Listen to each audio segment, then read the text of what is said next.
I'm curious to see in this next episode the introduction of the Tiber family, who has been touted wielding the Warhammer Titan. Very curious to see what that's all about. And I know in the trailer there was the guy making that speech, and he's like, Eren Yeager, or whatever that. AoA, that's a triple play. New episodes, I couldn't wait. Yeah. Open your mind at the first gate. Press play, no need to debate.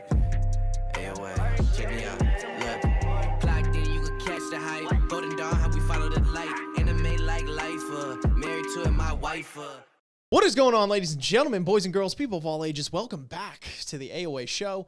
I'm your host, as always, Ian, along with the boys, Isaiah. Yo, yo, yo. And Gavin. What is Gucci shoes? And today we're here to talk about Attack on Titan, Season 4, Episode 3. Oh, boy. This, again, Reiner really just getting put through it since the start. But not just Reiner, really. There is a lot of backstory on the Eldians that are subjugated by the Marlians and specifically the Warriors. So we get to kind of take a step inside and see where they're coming from on this sort of thing, how they were brainwashed, how some of them had fallen out, how some of them had lied to themselves thinking that they didn't fall out, even though they did from the start, Reiner, and all the other things that ensue. We get to see Eren again, young and old. Really excited to get into that and how that's going to shake up in the future episodes to come. But anyway, we're going to get into it. Listen, guys, if you enjoy the content today, like the video, subscribe to the channel, hit that notification bell so you don't miss any future videos. We do post daily here at the channel.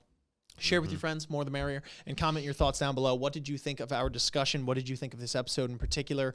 And are you excited for some more Attack on Titan? Because I know we certainly are. But anyway, getting into this discussion, again, Reiner is been kind of weirdly the protagonist, in the, I guess, if you want to call it that, in these first 3 episodes.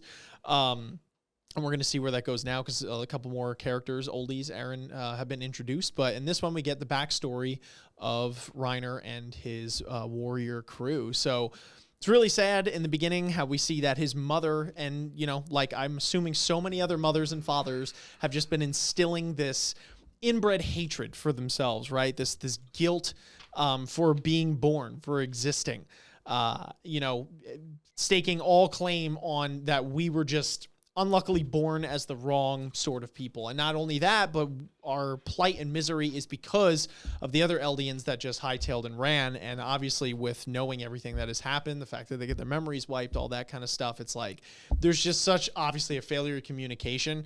And, you know, they're not able to see the other side of the wall, the other side of the ocean, as it were.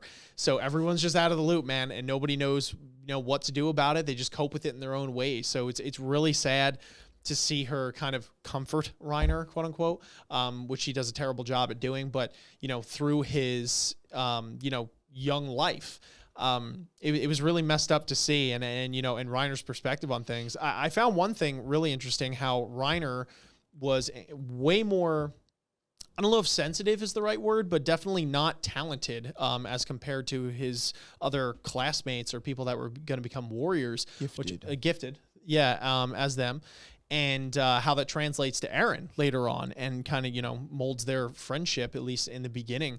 And the other thing that really threw me off was, well, not threw me off, but that, you know, was interesting to me was Bertholdt's perspective, at least before they got almost to the wall, and getting a little bit more insight into Annie, who was kind of a little serial killer in the making when she was a little kid. She was a little crazy. I mean, like, they all got their own thing, but she was really just mashing the hell out of that grasshopper, that whatever it was, that bug. So, but anyway, I'm curious to know if any standout moments happened. I'm sure there were plenty of them to you guys, and what your thoughts were on them, if anyone has anything. Yeah, so I like this episode because it does give us perspective on more characters than just Reiner. Because like for the first 2 episodes, we get to see, like, you know, as far as the kids, Falco and his crew, and some of the higher ups in the military, like what their perspective is on like the current world and sort of how the last few years have really shaped everybody's opinions.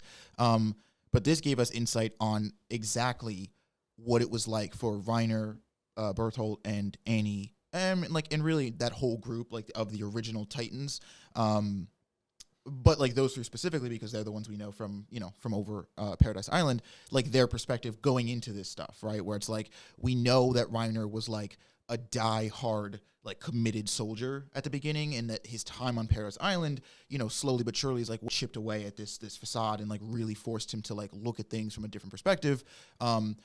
and we have had hints that like, you know, Berthold and Annie, more so Berthold, like that they went through changes because of things they experienced too. But like this, we really got to see like what was Berthold like at Reiner's, like, you know, at that young age, what was Annie like, and like how did they get like in the position they were in, which is that, you know, these three are trapped on Paradise Island and you know, trying to just recapture the Founding Titan to essentially regain trust, right? Regain respect with their fellow soldiers. But like, so because one of the things that happens in the, you know, the episode, like one of the standout moments, I'm sure, is when the Jaw Titan gets eaten by Ymir, and like, you know, Marcel is his name. Yeah, and Reiner runs away, and first he thinks he's the only one who survived, but then Annie and Berthold come in shortly after, and they have like, because that moment not only defines Reiner's character, I think, at least again up until he starts meeting, you know, and mingling with Eren and crew, but Annie and Berthold, like we said, that is interesting at the beginning how you can already see that Reiner is like, he feels like the head in command of that trio, right? When we first meet them, that he's got this just like authoritative, you know, charisma or whatever you want to call it. So it's interesting to see like the making of that, and that it wasn't always like that, right? That there was like a literal flip, and that this traumatic moment of theirs, like literally Reiner had to, you know, he has a line like Reiner is dead, like the old Reiner had to go if he was going to be, you know, quote unquote the soldier that they needed him to be, and you know, then that sort of forces Berthold actually to take a backseat because he's, you know, upon witnessing the kinds of horrors that these situations in this fight can induce, he's like, I don't want any part of this. It's crazy. Like we're killing, you know, and you know, Annie, as we stated before, is a little bit more stone cold about the whole thing. She's like, all right, how many heads are we taking off? But I do wonder if there's, I mean, you know, I don't know. I wonder if there's more to that because, like, you know, I guess like it takes a whole, you know, I don't know what to saying it, but it takes a diverse group really like to round out a unit.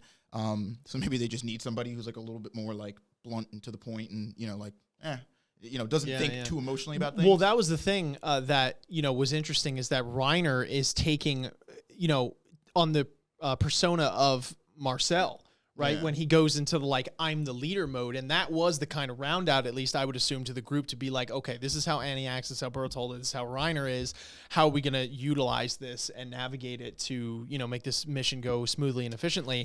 Because he suddenly dies and abruptly, that's where Reiner has this like crazy switch in his head, and it's crazy to see that it's not just like a split personality thing where it's like, I don't know, it's like there's a literal personification, like there's a literal person that he deems himself turning into when he does that, and he like slips back into Reiner, you know, from time to time. I guess, well, it's like it was interesting because again, like Reiner wasn't that way from the jump.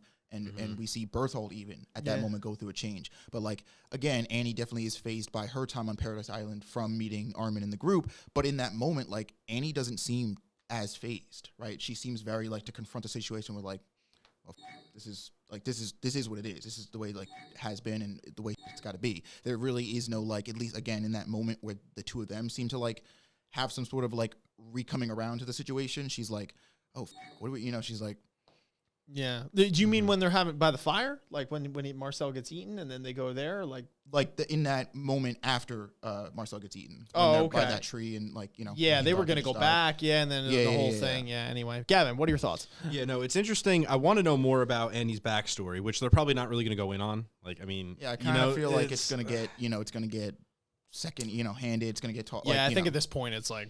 Yeah, y'all got the drill. I mean, unless like she comes out of that crystal or whatever, and like she just gets a whole episode or something. But, yeah, it's like ever since we saw the cricket thing, it's like, was this just from the start? Like you were born a lunatic, which it happens. Like people are like that, but you know, there also could be a reason. Like, you know, maybe her parents beat her, or, you know, it could be, honestly, it could be the same situation that all of them are going through. She's just, you know, taking it differently and, you know, like showing it differently. However, it would be, I would say, interesting to find a backstory on her, but again, they're probably just going to brush over it. But what was, for me, the scene that hit the most was actually when, they like come across that guy who's living alone in the forest, and he hung himself after finding out the story that Italian opened the door, and you know that was like another one of those shock value moments where it's like, you know, you'd hope that these kids would be like, wow, these guys just have it just as rough, if not worse. Here's the result of what happened, you know, of seeing a Titan and losing his family to him because he was running away because he was a coward, and I wouldn't even like. What are you gonna do in that scenario? Like, it's not like you can actually productively do anything. So it's like at the end of the day, he just gets the crap out of both sticks. It was either die with your family, or just die later on and your family die. You know, there's just no winning in that situation, and it hurt me more looking at that because you're like, dude, this guy literally just was screwed from the start, and I feel like these kids know it as well. And then you get the end result, which is just like an even worse ending than what you would even wanted.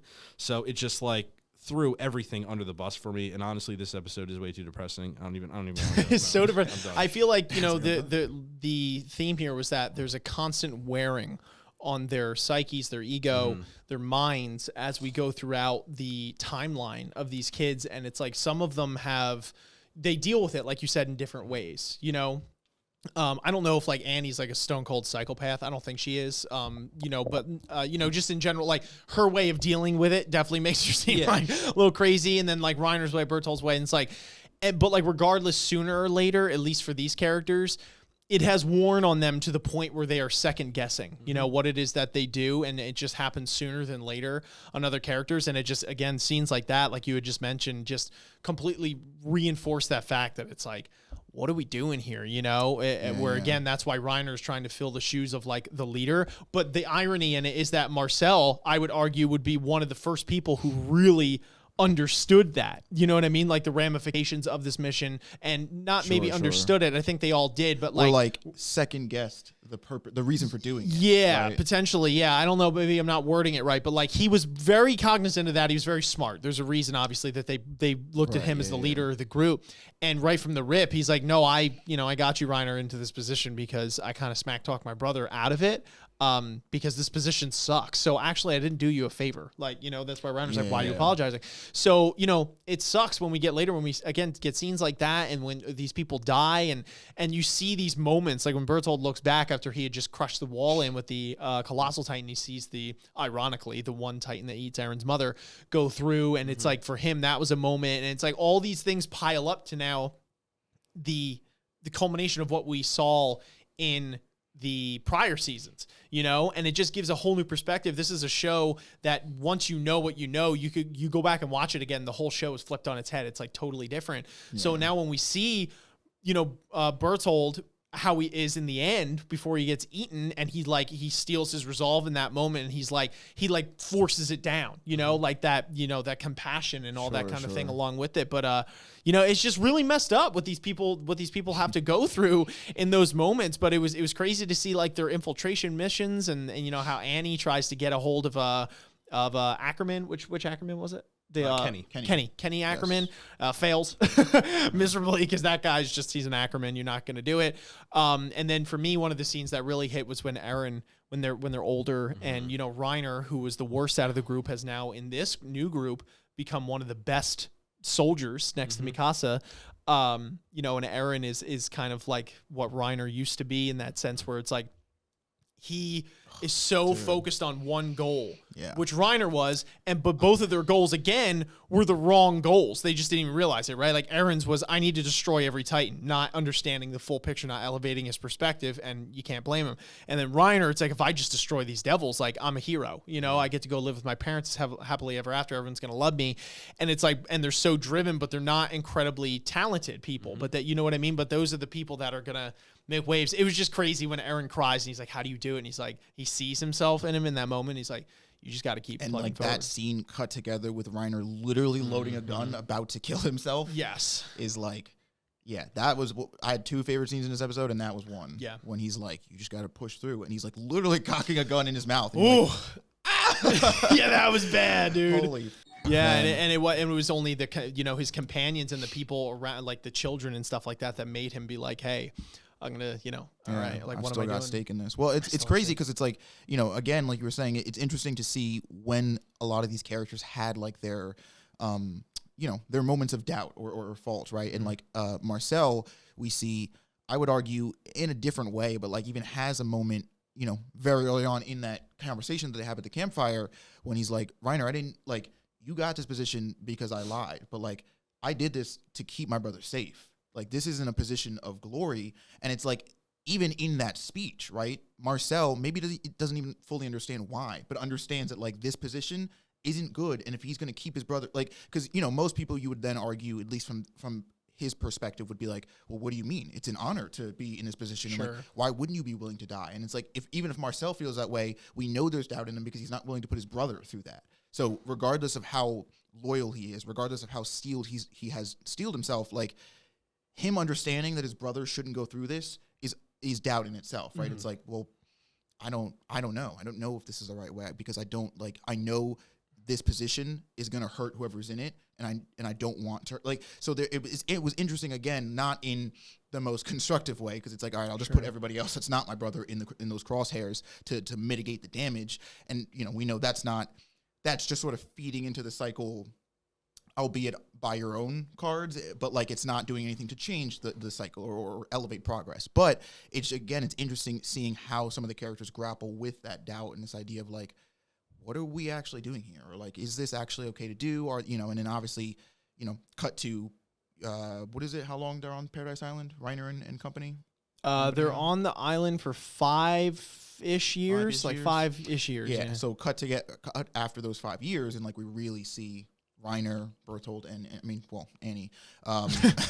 Like, we see what it's done to that kind of exposure. I mean, there's that one line when Reiner, Berthold, and Annie are all talking, and he's like, but is this right? Is this right to betray our friends? Right? It's like, even just that perspective, the little perspective that they gain just by being out, like, doing their missions or whatever, shows them that, like, the world is not where they grew up, right? There are different people, and so it's interesting to see that, like, the doubt is almost in their minds from frame one, right? Like, from the day they get into this, but it's like how they internalize, like you said, like, the way Annie developed Berthold and Reiner, like, they all internalized it a different way, and it sort of led to how all their characters come.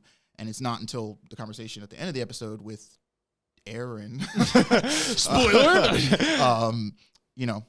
that there's even any mention, it seems, from like two people from the different sides here of like, maybe there's a different way to go about, you know what I mean? And I don't know if Aaron's going to be the one to pull that trigger, if I'm being honest, but somebody's got it. I mean, it's good that they're talking. It's a about tough it, call, because it's like, again, everyone copes with it in different ways. You either lie down and take it, for lack of a better analogy here. You understand it, like, you take the Marcel approach, where you get it and you realize that it's like, damn, there's really not much I could do, so all I can really do is try and cover for my family and take the brunt of this burden. You could pull the Annie, maybe I would say, maybe even the Berthold in a different sense, where it's like, you're just kind of like, okay, you suppress it, and like, this is what we're going to do. Or you could take the Reiner approach, at least early on, where like, you full on, you're part of that whole organization. Like, you're, you're turning people in that are doing anything, like his mother, and all that kind of stuff. Like, those are the general paths. Or you can fight it, but again, fighting obviously is, that's why I'm very curious now to see, especially with this ending scene. And I thought Aaron had some good lines, and I'm paraphrasing, and if I misinterpreted these, you could let me know. But it was basically, I was asking these guys where it's like, it seems that Aaron at the end of the episode talking with Falco, first of all, I'm like, okay, weirdly enough, I don't know if I trust Aaron. You know what I mean? Like, right now, I don't know if that's weird to say, but like, he's talking to Falco and he's like, can you keep a secret, kid? And it's like, I'm actually like this. You're a good guy. And it's like, are you going to like turn around and still try and kill that kid because he's going to be the next warrior? Or like, what's your plan? Are you going to get all the Eldians to like coup with you? Or like, I don't know, Aaron, you seem just like way too pissed off at the world the last time I saw you. And I don't know what your motives are now. Like, it's been 4 years and we haven't seen you at all. You haven't said a word. So I'm like scared for Falco, weirdly, in that scene, not like crazy. I have a feeling, I hope, but that things go the right way, if there is a right way in all this. But my point is that, now hopefully with Aaron there and all that kind of stuff, that there's a fight back, on that side. But I thought it was interesting, some of the lines he had again, where it was like, to me, I interpreted it as, listen, he's saying it in such a way, in an ambiguous way, but it's like, we as Eldians have been through absolute hell. And people on the island have been through hell. He doesn't say it explicitly, but like, you guys have been through hell. But like, the way I interpreted it, and again, correct me if I'm wrong here, is that he basically said like, this is real hell. Like in the time I've been here, like this is hell because it's like you can't even, there isn't even another side. You don't even have a choice to like, you know what I mean, go forward. Like you're so suppressed. Whereas like in our situation, our backs are up against the wall and it's like on the brink of extinction, but we have collectively the choice to try and go through. And there might be a paradise on the other side. There might be another hell. But the thing is that if we push ourselves, we can see that, right? Which was, you know, interesting because I also tied that to the parallel of the paradise they saw was we finally saw the water. We finally got outside the walls, but then it was immediately another hell in the sense that now we know that Marley is this threat and that our people as a whole are being subjugated, you know, but it's like we were able to get here where you guys have just been like locked in this mode like for however long. But Gavin, what were you gonna say? No. For me, I feel like coming out of this, I don't think that I am not scared for Falco's sake or like for Falco's sake because for me I feel like with Aaron spending time there and the time I mean we don't know how much time he spent there. It could be a week, but like we'd assume a couple of years at this point because it looks like he has an understanding. You think so? I mean, a couple of years? Seems like a long time. Well, actually, when did we see him? Didn't we see him in the first episode? He was like lined up outside a building because I think even second you said episode. The second was that just them coming onto the island or was that he did? So he said it was guys. The commander says something along the lines of these are dudes with PTSD. Yes, essentially, and like they've been in the war. Now the thing is, you could argue that it's like, well, has Aaron been in the war? But again, Aaron tells the kid that he's like, I'm faking the whole thing. So to be fair, Aaron could have just got there and then infiltrated. They the don't army. give us any like definitive. They don't give it a timetable. definitive time. We don't know. Okay. Well, regardless, I guess what I would feel based off of what he said to Falco in that scenario, and what I think would kind of be Aaron's mindset. At least I'd hope. I don't know. He could be a wild card, but it seems like he's understanding what is happening to the Eldians based off of what he said. Yeah. So at the end of the day, I feel like he isn't the type of person who would hold a grudge against them or really hold them to anything. To the Eldians? Seeing what they have been going through and acknowledging it. However, for me, I feel like, especially with Aaron's personality, it is going to amplify his hatred for Marlians to that next level. And I really think that he's in there on some like recon mission, finding out some information. And then once his fuse is kind of twisted too much, he might just blow up and go on the like. I feel like this is a whole grand scheme that is coming out from Paradise Island, where you know they want Aaron to infiltrate it. They want him to do these things. I'm sure Mikasa and Armin, I'm sure they're somewhere in this, or at least close by. And I feel like they're just waiting for either information or something to click for them to make a move. But with this and what Aaron has been, you know, experiencing inside the like on this other side, it's just going to amplify his hatred for Marlene even more, and it's going to make that fight even more explosive. And that's where I'm curious where Reiner comes into play in terms of defending Marleans and what has happened, or if maybe there's something where they find that common ground because they both kind of know what each other has been through in terms of aging, and now they're like on an even playing field. Aaron knows what Reiner and crew kind of dealt with, although he didn't have that conversation. He can see vicariously through how they're living now, and obviously Reiner knows what Aaron and crew have lived through because he lived with them for X amount of time. So now they're on some sort of middle ground where I feel like they can communicate because they both know where each other are coming from, and maybe Aaron can understand why Reiner did and crew from the get-go way back on Paradise Island because they had no choice, and he sees what their circumstances were, and maybe he is willing to bind a little bit in terms of giving Reiner some leeway. Whether I'm right or wrong, I don't know, but I feel like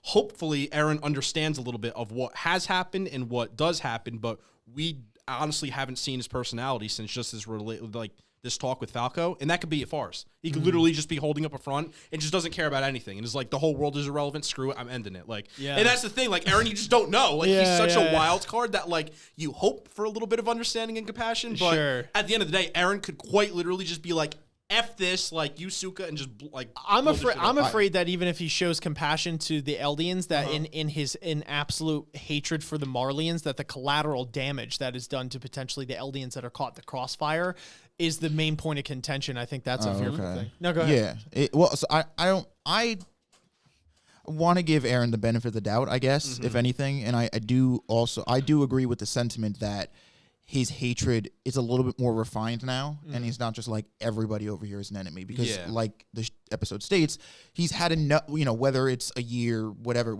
he's had enough time to see how the other side lives, and he knows that it's hell for all intents and purposes. Yeah. But like Ian was saying, it's a different kind of hell because it's not even a hell that they chose to be in, right?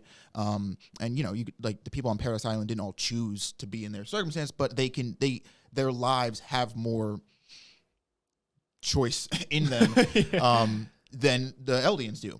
So I do think that it is more of a thing of like I think he does genuinely not want to hurt Falco or his goal isn't against Falco. And so maybe there is a plan of like, look, you know, let's make sure like we'll attack, but like we'll attack when like, you know, ex Eldians or whatever have like left or like, you know what I mean? It's like, we know at this time, like the recruits and stuff, like they're all gone off on a mission or something. That's when we hit these guys because they're here by themselves.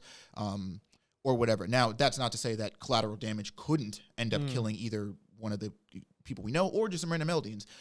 But I guess, like, in a situation like this, intent is like what you kind of have to go off of because, like, these niggas are like fucking giant-ass Titan. Like, I don't know. For Eren to be, you know, for anybody who has the ability to become a Titan, to become this giant thing and start running through these towns and be like, all right, now, don't only kill the Marlians, all right? Don't hit any. It's like, dude. I'm like I'm just like I'm gonna aim for them. But like if a house flies the other opposite, well that's my thing. That's what's going to be an interesting conflict for me moving forward is the way that the Eldians that are subjugated there feel about the fact that Eren and crew are starting a coup and a resistance here, and so many of them are so brainwashed. It's like, you know, they're like, these island people are the devils, right? So they hate Eren, you know, like a lot of them are so brainwashed. So that's my curiosity to see how they're going to handle that, and if they're willing and willing to fight them, you know, the Eldians that are so subjugated are willing to fight the Eldians from the island, you know, and now Eren's gonna have to be like, stop, like I'm gonna have to kill you guys, but it's like, you know, but it's like that's gonna be the weird thing for me because you know the Marlians aren't dumb. They're gonna use that to their absolute advantage. They have these people literally under their thumb. For sure. You know, that's gonna be a scary thing. And so that's what I think will be interesting though, again, like we said in the next episode. So my theory for the next episode could be like 1,000,000,000% wrong. What is that there's like that shot in the preview where Falco is like bringing Reiner somewhere and then he opens the door and Reiner has like a shocked face. I theorize that was Falco introducing Reiner to his friend, which is Eren. The only way that they can get out of a situation like that, essentially where the Marlians are forcing the Eldians to fight each other, is if we have other Eldians, i.e. Reiner and company, to be like, no, like this guy is actually right. Like you guys should not be fighting. Like, you know what I mean? Because it's the only other people they would trust other than the Marlians who are subjugating is somebody else, you know, someone like them. It's going to take somebody to sort of, you know, lead that revolt. So I don't know if that's Reiner's play or rather if that's going to be Reiner's role, if maybe that's going to be Falco's role. Because, you know, Reiner is the current Armored Titan, so maybe it would have to be a thing of like Falco tries to do it, but they don't trust him because he doesn't have any like, you know, stance or authority, and then maybe he becomes the Armored Titan and that, you know, whatever. But I do think that it's probably going to be a thing, again, not only of contention between like the Eldians on Paradise Island versus the Eldians on, you know, over here with the Marlians, but between Eren's group. Because I think as that fight draws on, the longer it goes, the more Eren's emotional state, let's just say, might shift. And he's like, we got to kill, if we just get rid of the Marlians, like this will all be over. Whereas like maybe people like Armin are like, hold on now, like I get what you're trying to do here, but like there's collateral we got to think about, like we can't, you know what I mean? So I am definitely interested to see like what their mission is, what his, like what's the plan here, you know what I mean? Because this could go a million different ways. Yeah. What do you think, Gavin? Yeah, I it's weird because I don't even think that they really could, like, so obviously they could stage a revolt. I'm just curious on what Eldians on the Marlian side would be willing to do a revolt. Because don't forget, Reiner just explaining his experiences with the Devils, literally his family, like, was not happy with it, you know? And that is his actual, like, family. So now you're throwing him in the street and trying to get other people around it when, like, his own, like, blood should actually have his back. Like, obviously you might have an underground of people, as we've seen it in the last season, where there were people who were willing to revolt. But what does that number entail? I don't know. But it's weird because I'm more concerned on, like you were mentioning before, Eren, Mikasa, and I think Armin the most on the psychological damage that comes with, because obviously I feel like Eren is going to want to fight the Marlians, but the Eldians who are on the Marlian side are going to view them obviously as devils. So with that, it's going to be with Eren. He is going to probably be more not confused because he understands it in a bit, but he is probably going to get more aggravated with the fact that he is trying to save these people and they're not understanding that because of all the brainwashing. And I feel like for Armin, he like just his personality, I think he's going to take that like in a way where he's just not going to want to fight them in general because of like I feel like with Eren, there's a point where he gets not mad, but if he has the other Eldians who were trying to get in his way and, you know, trying to fight him, I feel like Eren has more of the personality, again, we haven't seen in the present, but he is willing to, I guess, toss them aside easier than I would say Armin would be, who would still see them as a person who's brainwashed and is willing to give them that second chance, where Eren's like, no, my motive is the Marleyans. If you stand in my way, I'm trying to help you. If you don't get that, I'm just going to I'm like, you're stepping aside and I'm going, whether you like it or not. Where I feel like Armin has a different approach where he's more like, let's figure out what's going on and maybe trying to find out more information. And I don't know, that really goes on Eren on how much he develops. But at the end of the day, we know the Eldians on the Marleyan side, they're not going to throw a parade and be like, yay, we're being saved. They're going to want to fight back. And it matters on how Eren and gang are going to be able to really interpret them resisting this, you know, resurgence, and what are they going to make out of it? Is that going to affect them emotionally? Are they going to be confused? Are they going to be angry? Are they going to be upset? And obviously, it's going to be of that realm. It's just how they handle it, how they cope with it, and do they accept that and work around it, or just literally barrel straight through them? And that's what's going to be, honestly, probably the most gut-wrenching part of getting into the future of the fight is, what are you going to do? Is Eren just going to go on a rampage and I don't give a f-? Like, I would be scared if that happens. And you're just like, and, you know, does that cause clash with now Armin and Mikasa, who may have different ideals? And, you know, maybe they're just like, I don't know. Dude. I guess what's interesting is that kind of makes Mikasa the outlier here, right? Because if we kind of know, I mean, I guess we don't know, right? But you know nothing, Jon Snow. Yeah, we can assume where Eren's stance is going to be, or should be, let's say. And like Eren and Armin seem to be on two opposite sides of this debate here, as far as like where they would stand as far as a fight. So I guess that makes Mikasa the outlier in like whose side would she side with? Would she end up like because at the end of the day, one person trying to do something and two people trying to do something, you know, the latter is more effective. So it's like she could literally break the tie here. It's like, all right, we got to run this. She's a pretty hard Eren stan from what we've seen in the old one. No, she does care for Armin, but it's if it's Eren, that's what I'm saying. But I do think Armin has enough stake, especially in a situation of this like intensity, where it's like she will have to apply a little bit more logic than like, well, Eren got a nice dick, to be like, you know, to figure this out. I mean, like. Oh my gosh, bro. Oh man. Yeah, I don't know. I'm curious. I'm curious to see in this next episode the introduction of the Tiber family, who has been touted wielding the Warhammer Titan.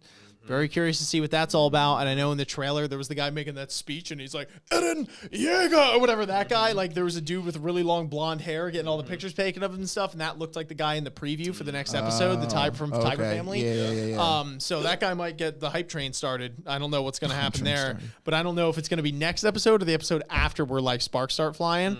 I wonder there's got to be something. But yeah, and I'm guessing, I feel like Eren is probably going to be the one to like quote unquote lead the charge, because of the Titans that we have, it's Eren, who's attack / founder Titan, and Armin, who's a nuke. So we can't send Armin in there. Or I mean, like obviously, like as a soldier, yes, but like Armin, as far as their, you know, Armin's the last resort, right? Like, and that's interesting too, because if it also probably provides a little bit of insight into Armin's mind, right? Eren's like, yeah, I'll transform into an attack Titan and I'll fuck up the Marleyans, and Armin's like, I can't do. If I transform, everybody on this island just everybody. So like, Armin is probably even more hesitant to kill people because he knows he has power that like is less easy to handle. He's a god of destruction. Exactly. Yeah. Make nukes on his fingertips. Anyway, I think that was all the relevant points. Reiner's dad, Dick. It's just Spark Notes version. Beyond that, was there anything I'm missing? We're missing here? I don't know. All right, cool. Yeah, good discussion. I enjoyed it. Hopefully you guys did as well. If we missed anything, or there's anything that really hit you harder than something else, make sure you let us know in the comments down below what really had a profound impact on you in this episode, because it was a doozy, and what you're excited to see in the future.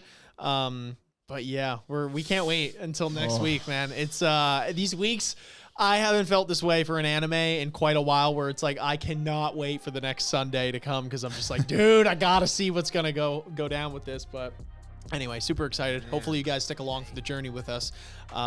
You know, like, share, subscribe so you don't miss any future Attack on Titan content or anime content in general. But until next time, thank you so much for watching. Thank you so much for listening, and we'll catch you next time. Peace. Peace. Ninjas are samurais, blaze of the kunais. Find me in the leaf of the cloud, screaming out Bankai. We just some ghouls though, who like seeing parts fly.